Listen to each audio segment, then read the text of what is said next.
Bonjour à tous, j'espère que vous allez bien. Donc nous allons traiter rapidement la correction du petit document que je vous ai donné sur la distillation. Après avoir visualisé la vidéo sur la distillation de l'eau salée, eh bien on va pouvoir remplir et corriger cela.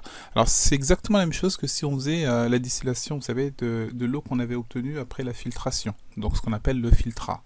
Et de manière générale, c'est aussi la méthode, la technique que l'on va employer pour tout ce qui est distillation ou séparation de deux liquides, d'un mélange qui est homogène. D'accord ?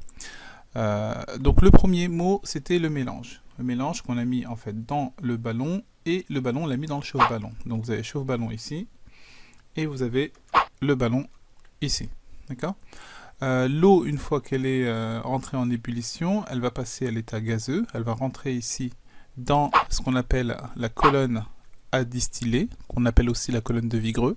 Bon, je vous conseille de retenir juste colonne à distiller, ça suffit. Et on a un thermomètre tout en haut qui nous permet justement de pouvoir visualiser les températures. D'accord ? Vous avez de l'autre côté le réfrigérant.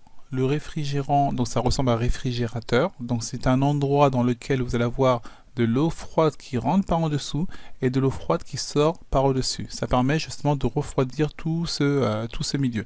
Ce qui fait que lorsque la vapeur arrive au niveau du réfrigérant, cette vapeur va se liquéfier, elle va donc passer de l'état gazeux à l'état liquide, et donc on va pouvoir récupérer donc les gouttelettes au fur et à mesure, donc à travers une éprouvette, où on peut aussi mettre un Erlenmeyer, ça marche aussi. Et le liquide qu'on obtient à la fin, c'est ce qu'on appelle le distillat. Alors ce mot-là est très important, il faut le retenir. Hein. Donc vous avez vu, hein, quand on regarde le titre de la méthode, c'est la distillation, et le produit qu'on obtient, on appelle ça le distillat. En conclusion, ouais, donc ça oui, donc l'entrée d'eau et la sortie d'eau, ce que je vous ai dit tout à l'heure. Donc qu'est-ce qu'on peut noter en conclusion ? Ça vous allez pouvoir le recopier, hein. Donc c'est un peu ce que j'attendais dans le document. Donc la distillation est une évaporation suivie d'une liquéfaction. Elle permet de séparer les constituants d'un mélange homogène. D'accord ? Voilà.